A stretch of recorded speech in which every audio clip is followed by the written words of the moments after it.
मस्त मजेतच असाल. मी रुपाली चटपटी स्वादिष्ट रेसिपीमध्ये आपले अगदी मनापासून स्वागत करते.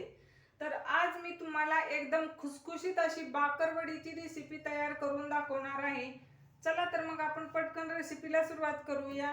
त्यासाठी इथे मी 1 कप मैदा घेतला आहे. मैदा स्वच्छ चाळून घेतला आहे आणि 1 ते 1.5 चमचा बेसन घेतले आहे. आता हा मैदा आपण यामध्ये घालून घेऊया. बाकरवडीसाठी लागणारे कोटिंग आहे ना, त्याचे पीठ मळून घेऊया आपण. सर्वात प्रथम हे बेसन ही यामध्ये घालून घेते आणि हे दोन्ही पीठ आपण छान मिक्स करू. हे पहा, इथे आपले पीठ छान मिक्स झाले आहे. आता यामध्ये मी चवीपुरते मीठ घालून घेते.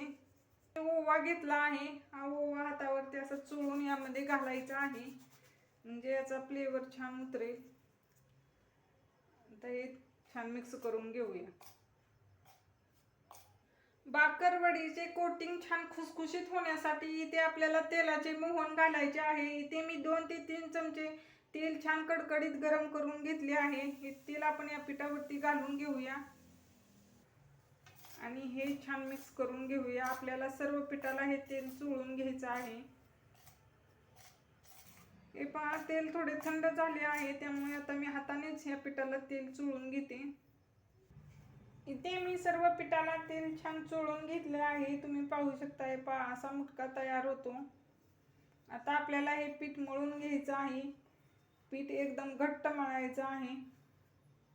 आता थोडे थोडे पाणी घालून हे पीठ मी मळून घेते. पहा, एकदम पाणी घालायचे नाही, अगदी थोडे घालायचे आहे आणि याचा गोळा मळून घ्यायचा आहे.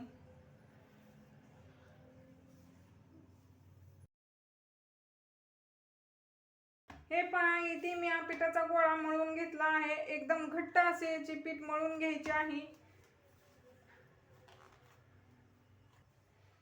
हे पहा, मस्त एकदम घट्ट असे मळले आहे. आता यावरती आपण झाकण ठेवून हा पिठाचा गोळा बाजूला ठेवून घेऊया आणि बाकरवडीसाठी लागणारा मसाला तयार करून घेऊया. बाकरवडीचा मसाला तयार करण्यासाठी इथे मी पॅन गरम करून घेतला आहे. तर यामध्ये 2 छोटे चमचे धने घालून घेऊया. आपल्याला धने भाजून घ्यायचे आहेत. 1 मिनिट धने आपण भाजून घेऊया.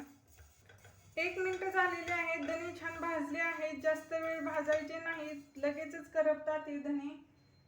आता यामध्ये मी 1.5 चमचा बडीशेप घेतली आहे, तीही यामध्ये घालून घेते आणि बडीशेप ही आपण भाजून घेऊया. कच्ची बडीशेप आहे, त्यामुळे मी भाजून घेते.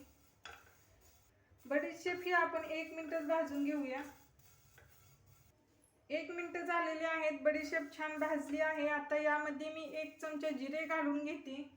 जिरे ही आपण 1 मिनिट भाजून घेऊया. हे पहा, इथे 1 मिनिट झालेले आहेत. जिरे ही छान भाजले आहेत. इथे मी 1 वाटी पांढरे तीळ घेतले आहेत. तीळ यामध्ये घालून घेऊया.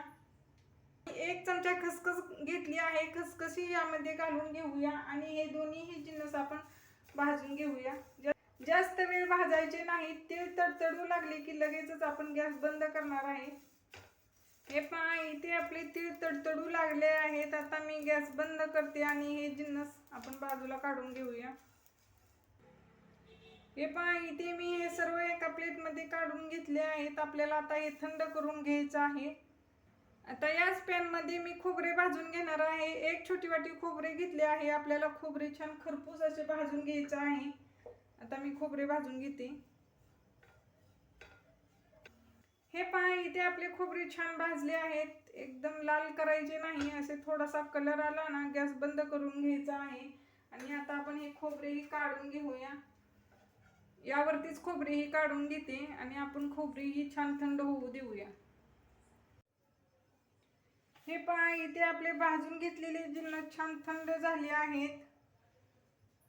आता यामध्ये मी 1 चमचा लाल मिरची पावडर आणि 1 चमचा गरम मसाला घेतला आहे, ते घालून घेते. थोडीशी साखर आणि अगदी चवीपुरते मीठ. हे सर्व जिन्नस आपल्याला मिक्सरमधून काढून घ्यायचे आहेत. आता मी हे मिक्सरला छान बारीक करून घेते.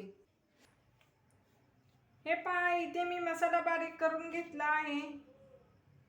जास्त बारीक करायचं नाही, थोडासा जाडच ठेवायचा आहे. इथे आपला बाकरवडीसाठी लागणारा मसाला तयार आहे आणि त्यासाठी लागणारे कोटिंगचे पीठ ही मी मळून ठेवले आहे. आता आपण बाकरवड्या तयार करायला घेऊ. हे पहा, इथे मी पीठ बाजूला काढून घेतले आहे. मस्त झाले आहे. थोडासा यामध्ये पिठाचा गोळा काढून घेऊया आणि याचा उंडा तयार करून घेऊया. इथे आपला उंडा तयार आहे. आता आपण चपाती लाटून घेऊया. याची एकदम पातळ चपाती लाटायची आहे, म्हणजे बाकरवडे छान खुसखुशीत होतात. जास्त जाड ठेवायची नाही. हे पहा, पीठ अजिबात चिटकत नाही. सर्व बाजूने एकसारखी चपाती लाटून घ्यायची आहे.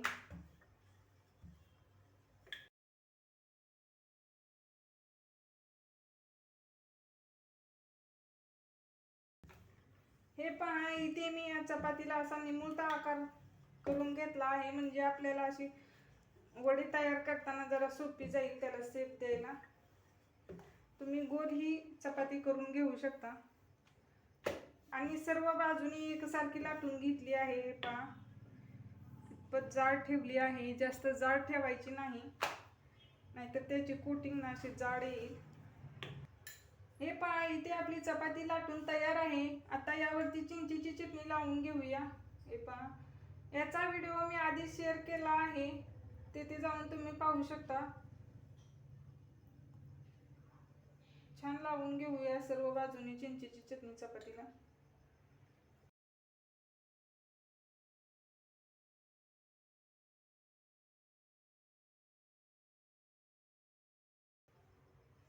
आता यावरती हा तयार करून घेतलेला मसाला आपण घालून घेऊया. हातानेच घालून घेते. मसालाही आपल्याला सर्व बाजूने घालून घ्यायचा आहे एकसारखा असा.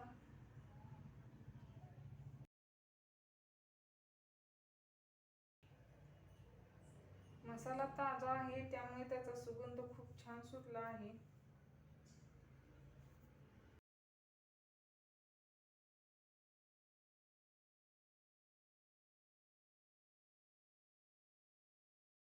आता यावरती आपण बारीक शेव घालून घेऊया. 0 नंबरची शेव आहे. शेव ही आपल्याला छान पसरवून घ्यायची आहे. खूप सुंदर दिसत आहे पहा. आता आपण यावरून थोडेसे असे लाटणे स्प्रेस करून घेऊया, म्हणजे हा मसाला बाहेर निघणार नाही. मस्त. आणि आता आपण याचा घट्ट असा गोल रोल तयार करून घ्यायचा आहे. पहा, एकदम घट्ट असं तयार करायचं आहे.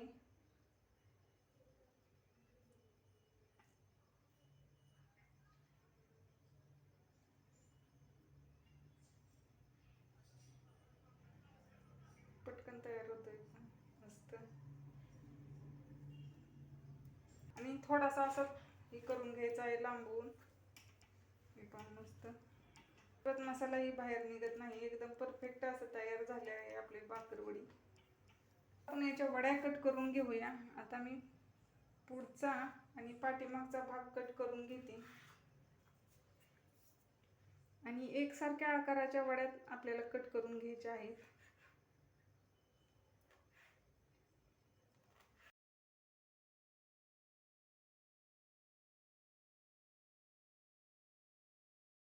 पहा, वडे ही छान मस्त कट झाले आहेत. खूप छान लेयर्स आले आहेत या वडीला. आता हाताने थोडा आपण याला आकार देऊन घेऊया गोल. पहा, मस्त.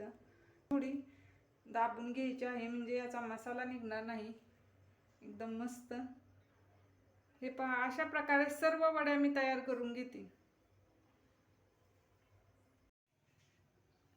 चला तर मग इथे आपल्या सर्व बाकरवड्या बनवून तयार आहेत. तुम्ही पाहू शकता मस्त वड्यांना लेअर आले आहेत आणि एकदम परफेक्ट अशा बाकरवड्या तयार झाल्या आहेत.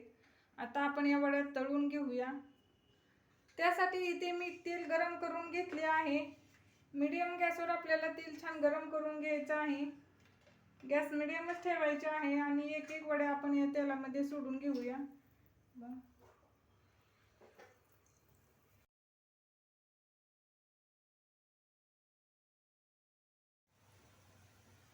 हे पहा, इथे आपल्या वड्या छान तळत आहेत.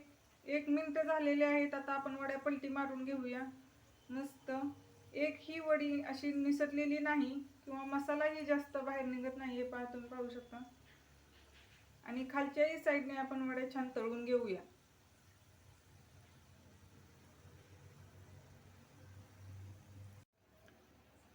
हे पहा इथे आपल्या भाकरवड्या तळत आहेत. मस्त कलर ही येऊ लागला आहे आणि एक ही वडी अशी निसटलेली नाही तेलामध्ये. आणखीन थोड्या या वड्या मी फ्राय करून घेते, म्हणजे छान खरपूस अशा तयार होतील. या वड्या तळताना मिडियमच गॅस करायचा आहे, नाहीतर आतून वड्या कच्च्या राहू शकतात.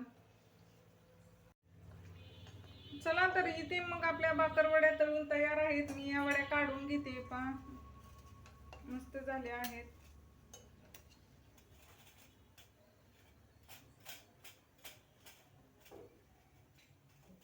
थोड्याच वड्या मी टाकल्या होत्या तेलामध्ये, कारण जास्त वड्या जर टाकल्या तर याचे लेयर्स निसटू शकतात.